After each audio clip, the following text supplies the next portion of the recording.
Hello, welcome back to Fire's Gaming. My name is Ben, and today we're going to continue on with Suzerain. So, last time out, we delivered our initial proposals for the constitutional reforms, as well as had a very annoying meeting with some of Sordland's wealthy business elite. Yeah, let's go and pick it up here. Looks like we got 2 reports, I think? Yeah, 2 reports and 3 newspapers. So let's just start down here in Ribble. School poison connected to Buddhist woman. Vilma Ozer, who was working at the school kitchen, was apprehended with connections to last week's school cafeteria poisoning in Ribble. The act was found to be politically motivated as perpetrators are connected to the banned Buddhist Freedom Party. Ozer is suspected to have been an active member of the Buddhist Freedom Front since the start of this year. She's been sentenced to 60 years in prison. Cool. And from Arvery, a car bomb attack. A car parked in Agno-Sorge-dominated neighborhood in the outskirts of Arvery has exploded. Arvery police reported that there were no casualties or injuries. The initial investigation found that the car was rigged to a timed bomb. No perpetrators have been found connected to the incident so far. Further investigations are ongoing, and details have not yet been shared with the public. Awesome. Okay. Well, let's check the newspapers. Looks like we've got 3 of them here. First up from the Whole Sword Post, Bill on the Rights of Workers being drafted. The Grand National Assembly of Sordland will vote on a bill on Thursday to protect workers' rights in Sordland that supporters are calling the most ambitious pro-labor legislation in decades, and which one USP representative has dismissed as the worst bill in the Assembly. The Workers' Protection Act has strong support from both the PFJP and the NFP, as well as labor leaders. The bill is a result of a bipartisan effort from the leading figures of the PFJP, as well as Ministry of Health led by Pascal Benuel. It was proposed to the Assembly by Representative Albin Clavin from the USP. The Workers' Protection Act amends the Labor Act by establishing a minimum wage of 2.5 Ren per hour and adding guidelines on overtime work, as well as safety and protection guidelines. It also extends the rights of the workers to all migrants, acknowledging their rights as workers in Sordland. The bill also makes it illegal for corporations to force workers to do unpaid overtime work. Companies who fail to abide by the rules established with the bill will be heavily fined by the government and may be forced to face legal action. Some estimates suggest the cost for those firms to increase by 50% if they have to treat workers according to the proposed laws. Despite the bill coming from the governing USP, it faces huge opposition inside the party. However, with the support of the PFGP and NFP, the bill has a high chance of passing the Assembly. Coolio. Alright. And then from Sordland today, President meets with Business Council. Our sources have reported that yesterday, President Rain had a meeting with the Business Council behind closed doors in Lockhaven, which later continued with a dinner in a 5-star Asteria restaurant with leading figures from the council. The agenda of the meeting was not disclosed, and the contents of the meeting remain a secret, but it can be expected that President Rain has discussed the future economic plans of his administration, as well as listening to the concerns of the leading industry figures. The outcome of the meeting will hopefully arrive quickly, with positive developments and more transparency compared to today. I highly doubt that, but that's alright. And last up from Lockhaven Times, Morbel mine disaster, 112 dead. Disaster hit Morbel last night when one of the main support shafts in the Morbel coal mine collapsed, trapping men and miners inside. The collapsing structures also started an underground fire, turning the sky black with ash and sorrow in Morbel today. As reported by the government, the current death toll sits at 112 dead, with many other miners still trapped inside. The rescue operations are continuing without any sleep. Investigators have told us that this might have happened due to the neglect of the Neda mining group. Families of miners and people of Morbel showed up in protest at the site of the disaster. Coincidentally, the workers' rights bill that was being drafted in the Assembly for the past few months comes too late. The eyes of Sordland are now turned to President Rain to see his decision on the bill. Fantastic. Alright. So, I think it means it's time to head to Whole Sword here for the budget allocation. Let's see, the preparations for the government budget were finished. Most of the cabinet gathered in the White Room for the important occasion. Nearly half a year had passed since my inauguration. The cabinet looked overworked. Now the moment we've all been waiting for. It's finally time to discuss the government budget. I'm quivering my loafers with excitement, Mr. President. Sadly, Petavaccia and Gus Manger and David Vichy won't be attending this meeting. They are working on the upcoming trade agreements with Wayland and Magnolia. May the Lord be with them. Ciara gave a barely disguised eye roll. See, before I begin, is nobody going to mention the ban on the young swords? However much the political aims might differ from our administration, surely you must agree that freedom of expression must be protected at all costs. Yeah, I mean, Miss Morgan is right. Nia flashed her an appreciative smile. I myself strongly disagree with the youngster's politics, but even I believe that... She broke up as she noticed that Lucy and Simon and Yosef were looking at her and Nia in stony silence. Ladies, let's leave the extraneous chit-chat for afternoon tea. Ciara shot a pleading look at Lilias, who merely pursed her lips disapprovingly. If you have problems with the band, call a separate meeting with me. We're here to talk about money, you idiots. Simon started loudly shuffling some documents around. All eyes turned to the Minister of Economy. Thanks to Simon's expertise, I'm sure we'll achieve many great things today. Thank you for the compliment. Today is a big day. We must prioritize our spending wisely in order to achieve the goals we set as a government. While maintaining enough political support, if I may add. Promises were made in the election. There are 3 options regarding the budgeting of the 4 main branches of the government. It's either we increase, maintain, or decrease the funding. Increasing will result in an improvement of the branch, which will unlock new policy options. Maintaining will keep the funding, resulting in no visible change. Decreasing will cause a loss of efficiency in that branch. Is it possible to maintain as much state control as possible? In the health and education departments, yes. However, I'm not sure if that would be efficient. Our universal healthcare system must be protected, not be tainted by private greed or interest. We need something to be considered when making such grand choices that have ripple effects. I don't think that's the right voice for Pascal, but I don't really care. It's fine. Anyway, we have to be careful as to what we fund, so we have resources remaining for another investment project. We have to keep true to the election promises. Our people voted for us because of the reason promises we made. As much as we realistically can. If we fail at improving our economy, the promises don't mean much in the big picture. Before we begin our discussion, there's one more thing that I want to voice my opinion on. As we manage the government budget, we are obviously able to go into debt to invest in different branches. Although debt is a possibility, under these circumstances, it would be a dent on our financial system, worsening the economic crisis if we push it too far. A point for me as well before the discussion. Given the current state of the country, the economic situation is a political priority right now, more so than ever. This budget will also be applicable to our entire term. It's very critical we plan correctly. So let's begin then. Which branch should we discuss first? Let's just go in order here. Let's talk about healthcare. Our healthcare system is vast and provides free services to most of our citizens. However, the quality of our health services is far worse in low-income rural areas. Therefore, I think we should receive more funding to address this disparity. I agree. I've recently begun an investigation in healthcare in Narwhal. The numbers are not good. If we don't increase spending on health services, we at least need to maintain it. Otherwise, we're putting lives at risk. We've just started a new analysis on what would happen if a pandemic struck Solden. According to the results, if our healthcare facilities remain in the current state, the death toll will be unimaginable. I'm not even talking about the damage to the economy. This is a matter of life and death, Mr. President, and it should be treated as such. Very worrying. On top of what Pascal said, we need to remember that we promised to focus on healthcare during our election campaign.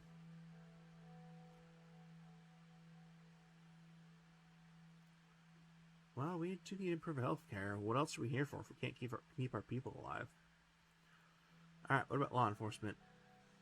I would like to have an increase in the funding of law enforcement to increase the size of the police force and raise salaries. We have so many internal threats to tackle, and I'm already stretching my units far too thin with the limited resources allocated to me. Nia cleared her throat. Law enforcement is certainly high priority. However, if you're tackling internal corruption is of far higher importance than increasing our police presence. Directing the funds to my department would solve the problem in its root. If corruption is still rampant, all the police in the world won't help us. We need a specialized anti-corruption police unit, which we can create if the funds are directed to me. I agree with Ms. Wagner. We should not reward a structure that is responsible for ever-increasing number of human rights violations. Additionally, corruption is the reason for our government's inefficiencies. It needs to be tackled. The police are there to serve and protect people's Solden, Miss Walden, and that is exactly what we are doing. More funding will allow us to take care of our police forces. It is quite a simple choice, given the current status of the country. I agree with Lilius. If this was another time, we would have said something different, but we know the current situation. Alright, how about the military? Bro, what is it here about that? I already voiced my opinions. Nuremberg is coming whether we like it or not. This year and next year. Not next year, the year after that. Mr. President, you and I have a shared responsibility to protect the station from its enemies, and I intend to do so until my last breath. I will say this with certainty. If Rumberg doesn't make a move against Solomon in 2 or 3 years, my name is not Joseph Lancia. Joseph is beginning to lose control of the volume of his voice. There can be no argument against increasing the budget for our army when there's an enemy on our doorstep waiting for us to make one wrong move. Anyone who thinks otherwise is a fool. Mr. Lancia? Yeah, right. Bottom my theatrics side, but this is a serious matter, and the future of our country is up to you, Mr. President. Well, here's the thing. The armed forces is nothing but anyway financial resources for our people, stoking fears of an upcoming war. The issues with Brumberg can be solved diplomatically. What kind of a message are we sending to them in the whole world if we suddenly start ramping up a military budget? That we are ready to defend our nation, Miss Walder. Exactly. Yeah, I agree with CR. We need to be as diplomatic as possible. Alright, what about education? Our education system is lacking not only in funding but also in modern curricular principles. Our outdated curriculum is wasting our youth. That's the reason why I advocate 2 things: an increase in the budget to improve access to education in rural areas, and a new education reform. To be honest, Swordland is lacking compared to our quasi-united autonomy when it comes to education levels. The backbone of any country is its people, and we need to protect our future. And we need to ensure the new generation is as well educated as counterparts of more modern countries. Nonsense. Swordland is still here because there's the very system that you insult.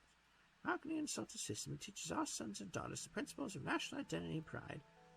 We won't be compared to other countries. Swordland is Swordland. I agree with that. Swordland is Swordland. Let's see. I'm pretty sure we're supposed to fund education, so let's agree with CR. I agree with CR. It's high time we invest in education and act reforms.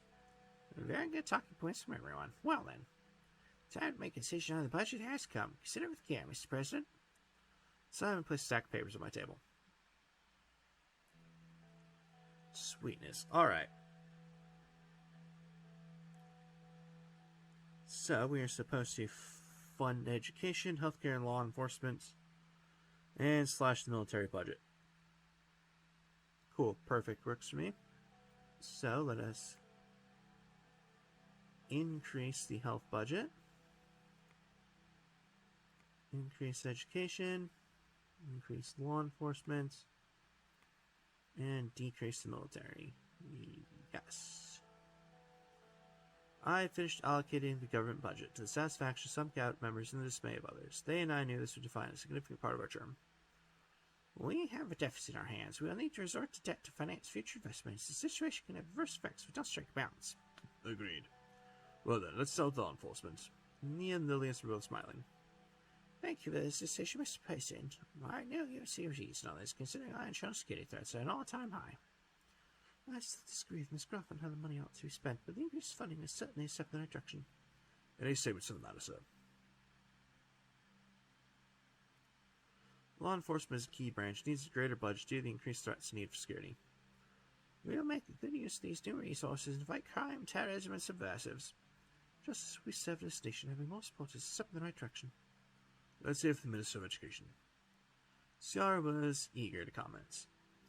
The increase of funding is very welcome. We can finally go after some comprehensive improvements by building new schools and improving the education system. Surely a well-funded and large Ministry of Education will benefit everyone. Our future depends on our children. Education is the first step in the fight against ignorance. Your expertise and passion should enable you to make the necessary changes for improvement. We will be able to achieve my grand goals with these new budgetary resources. The military is next. Ciara clearly wasn't finished, but didn't interject. Yusuf chimed in. This is a disgrace. Rumberg's our doorstep. The armed forces already have laundry list problems. This is a grave mistake we will surely pay for in time. Lucian seemed as if he was about to say something, but looked down at his notepad when Yusuf eyed him.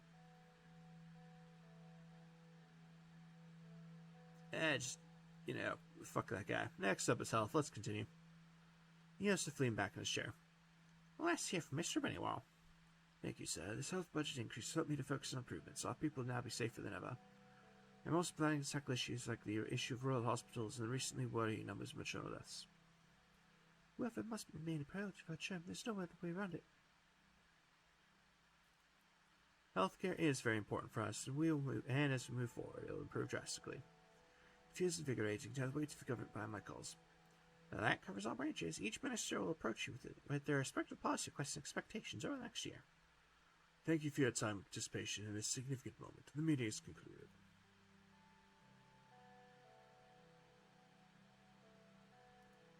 Regardless of what happened, I wouldn't be here without you. Don't forget, we are a team. Ministers bid their farewells, some excitedly, others dejectedly. Cabinet slowly dispersed out of the White Room. The budget for our term was concluded. Cool. Don't really care that I pissed off Yosef. The dude's kind of a dick anyway. Alright, so looks like we just have the one report, a couple newspapers here to end out this turn. So, from Whole Sword Reform Committee Status Report. Lucien and Glaude reported that so far they've been able to get in total 87 signatures behind the proposal. Efforts are underway to increase the support and reach out to necessary members. Cool. Alright, from the newspapers, we got the Whole Sword Post, 1954 Swordist Government Budget. After a marathon 18 hours of negotiations, the Swordist governmental budget for the current term has been finalized. The government envisages spending around 40 billion yen next year, almost 29 billion more than this year. The 1954 budget sees the first measures for more internal security being introduced. While the details of the allocation of the increased security funding is not yet clear, it is expected the Ministry of the Interior and the Ministry of Justice will both benefit from the increase. Minister of the Interior, Mrs. Groff, has expressed her gratitude for the increase in the law enforcement budget, saying that this increase will help us bring and maintain the peace we've all been waiting for. Additionally, the Ministry of Education and the Ministry of Health, two of the smaller ministries in Swordland, will see their budget grow more than expected, which will especially improve the quality and the accessibility of welfare services around the nation. Mrs. Walda and Mr. Benning have expressed their gratitude for the increase in welfare budget, saying that this increase will help everybody in Swordland. And from Swordland Today, cuts to the military will help the economy. Swordlish Armed Forces have always asked for a bigger budget to maintain the military's ability to respond to problems, and they were usually compensated by the previous governments. The election of Tarkin Sold military budget has gone up and up ever since, thanks in part to an economic revival that began during his rule. The current economic crisis, however, is far deeper and will likely last longer.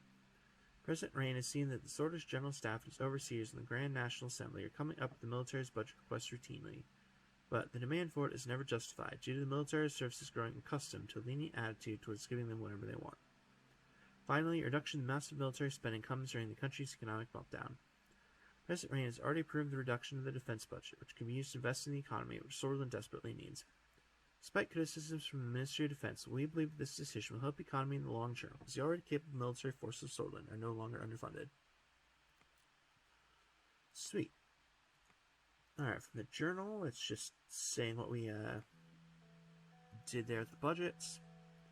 So let's check the country overview. I don't see anything new in the law.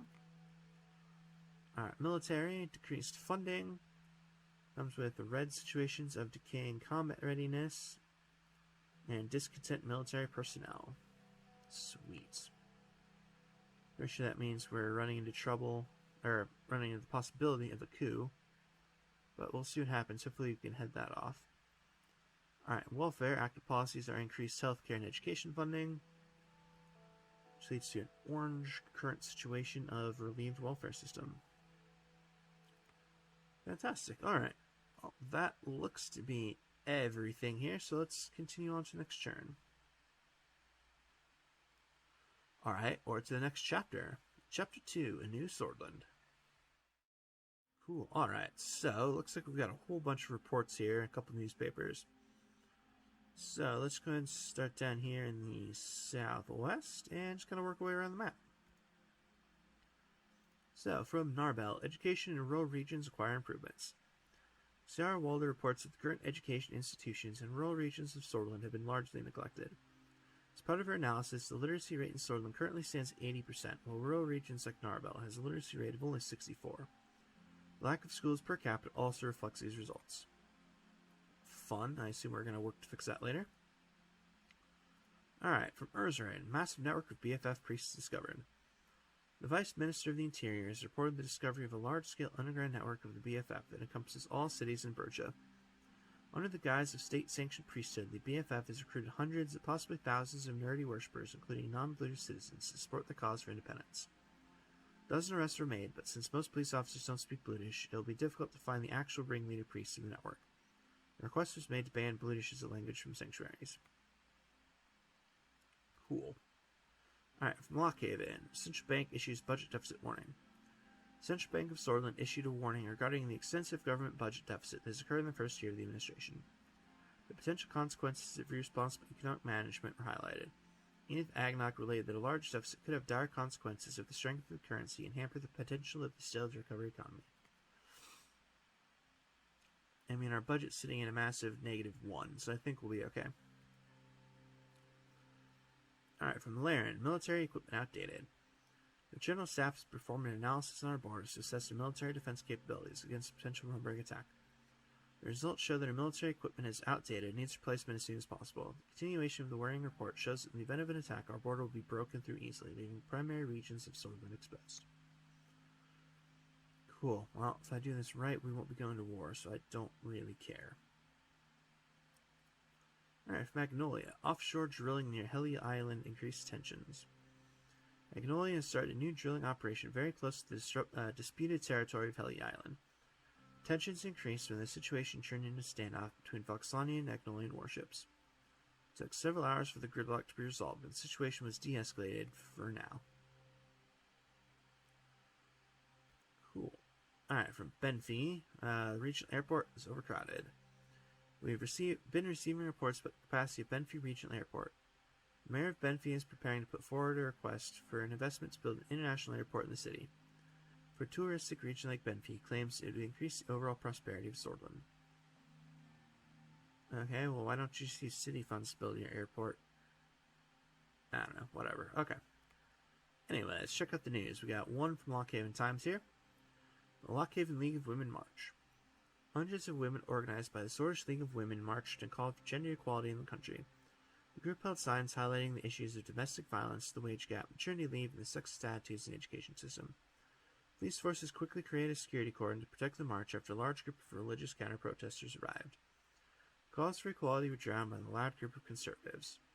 Protests were a clear reflection of the division that surrounds the country. It also raises questions if the First Lady Monica Rain's agenda to raise awareness and trigger change on the issue will bear fruit. Cool. And of course it's the religious people who are protesting equal rights. You know. Alright. We got two of them here from Geopolitico. Luxani Navy forces Agnolian drill ship to retreat from Heliland. So, from Helm, Foxland, Navy Chief Admiral Kurt Hexter on Tuesday said an Agnolian drilling ship was driven away from Foxland's exclusive economic zone in the Nermanländer Sea recently, asserting that such activities would be dealt with swiftly and sternly. The ship entered the area without Foxlandian Navy's prior permission, they said. The illegal occupation of Heliland does not give Agnolia the right to claim the seas.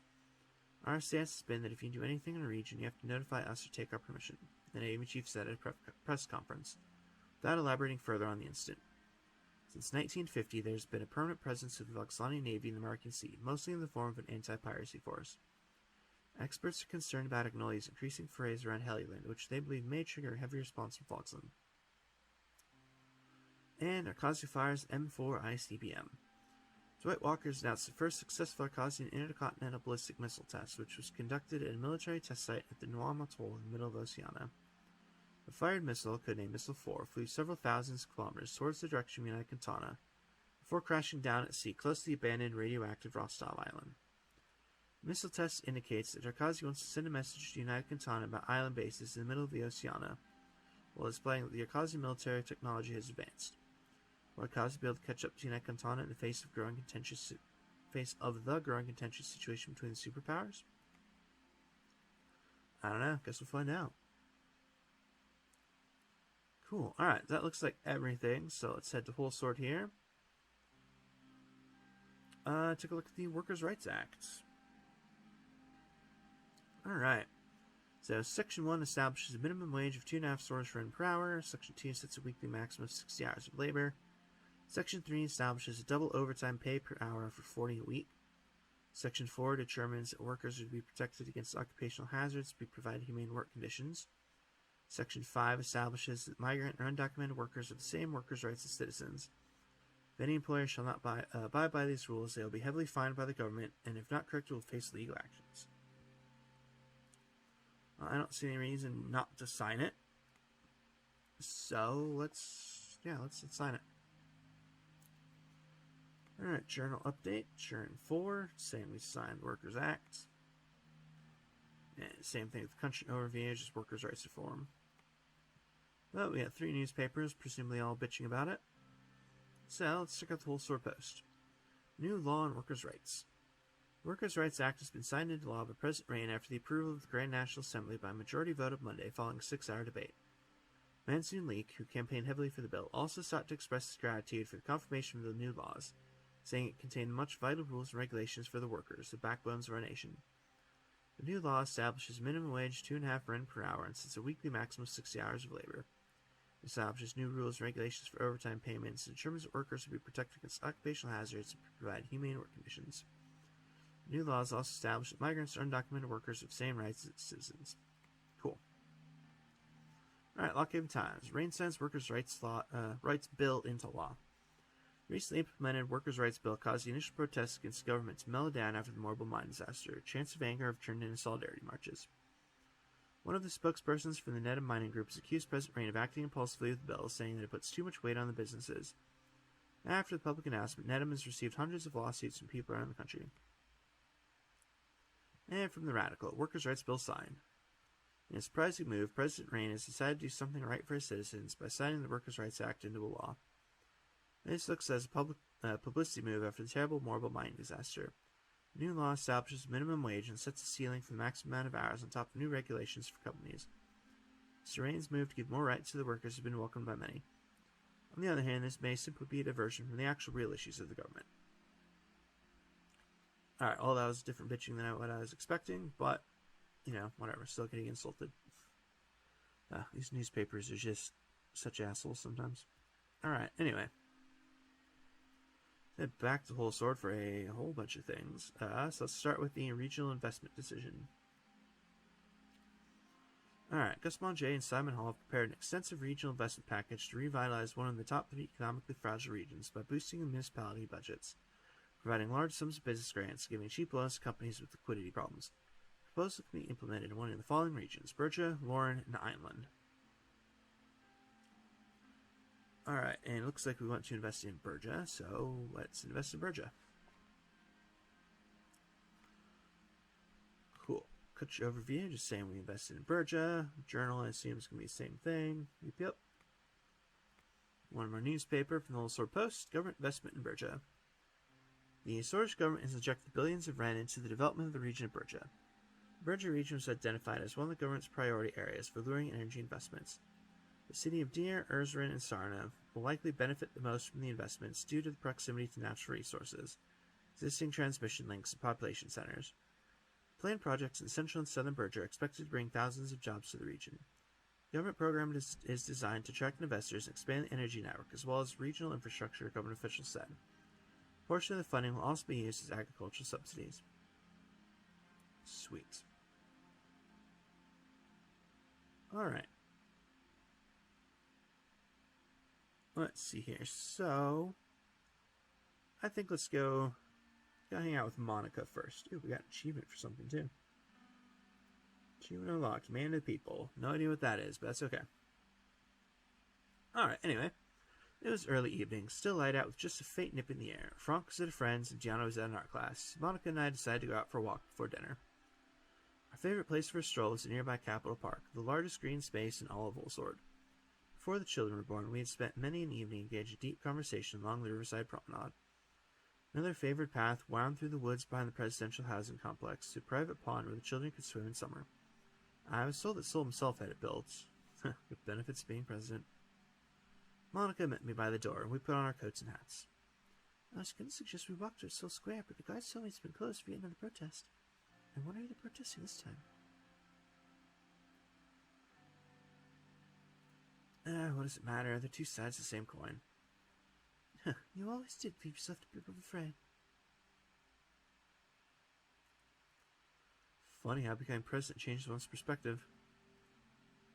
In any case, where should we go? I'm not sure Capitol Park's a wise idea in this climate either.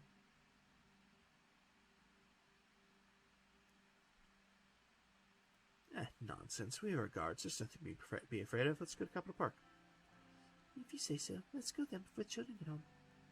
I informed the guards about our route when we left the house. The guards followed us with a black Katia as we exited the gates. Walking briskly, we reached Capitol Park in minutes. As we entered the park, Monica broke the silence. So, how was your day? Paperwork, endless meetings, the usual nightmare. I don't know. I imagine some might find it stimulating.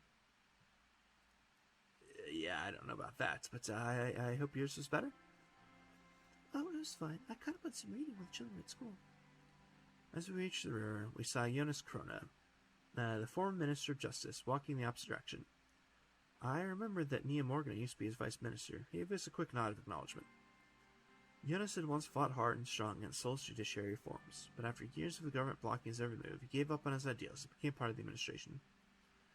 What did our ideals really mean if they could be changed so easily? What about the people we idolize? Evelyn came out with the team. She says hi. She's feeling rather low, though. Apparently she had a bit of disagreement. Peter's in the doghouse again? What did that idiot do now?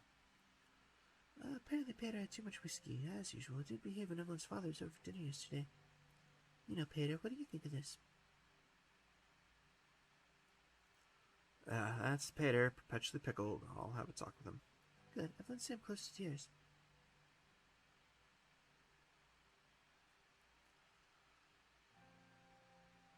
Geez, both these are bad trap options. Let's just go with the first one. Aren't you glad you and I don't have those kinds of quarrels? Monica didn't say anything. We kept walking. Evelyn has been the same since what happened to her Holster Post last year. You remember how she got fired for supporting Alonzo? Ben tried everything to get a job back, but it didn't work. A sad day for journalism and free speech in Swordland. I completely agree. Sad day indeed. Thank God she just gets sarcasm. But enough about the Vectrians. I also spoke to Janice on the phone. Oh, yeah, Janice, right. You remember my friend from university when we sourced literature class together? A few years younger than me, red hair, scar on her forehead. We had dinner with your husband once or twice. Yeah, neither the name nor the description rang a bell. Right, that Janice. Anyway, she's been working as executive assistant to Violet Pictures film studio. She recently became pregnant and asked her boss for paid maternity leave, and guess what? She was fired for it.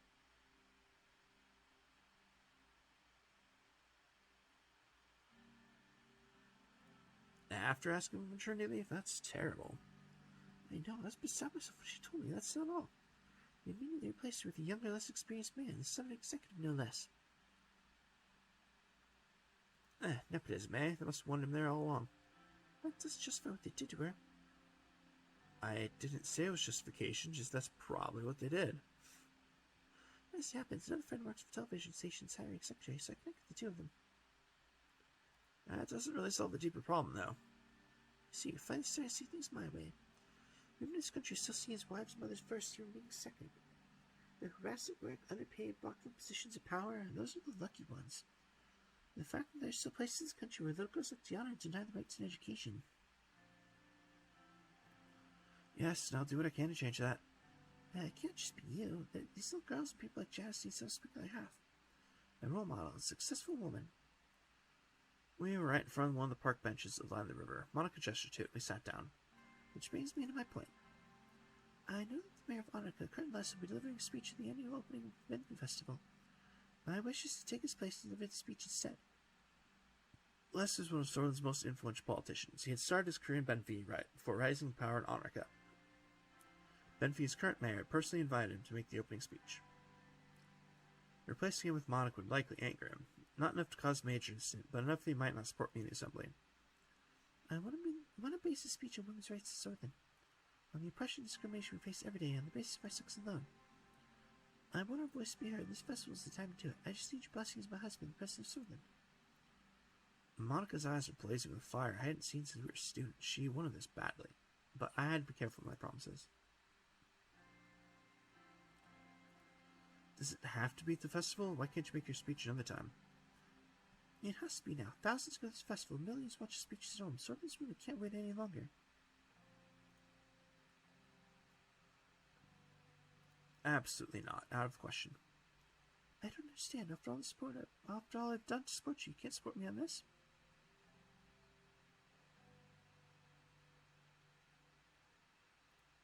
Sorry, but I can't make Curtin Less angry. What little trouble this caused in the short term is something about a lasting positive change you'll bring, not just for women, but for all of Sortland. I don't think so. Monica was silent for a while. When she finally spoke, there's a chill in her voice. If that's how you truly feel, so be it. We walked back home, neither of us looking at each other. Cool. Alright, I feel kind of bad about that, but at the same time, I mean, you can't just replace the dude at the last minute. That's kind of a dick move, regardless of what the cause is. But, whatever. Anyway, that feels like as good a spot as any to go and call it for today here. So, as always, thank you very much for watching. I hope to see y'all next time.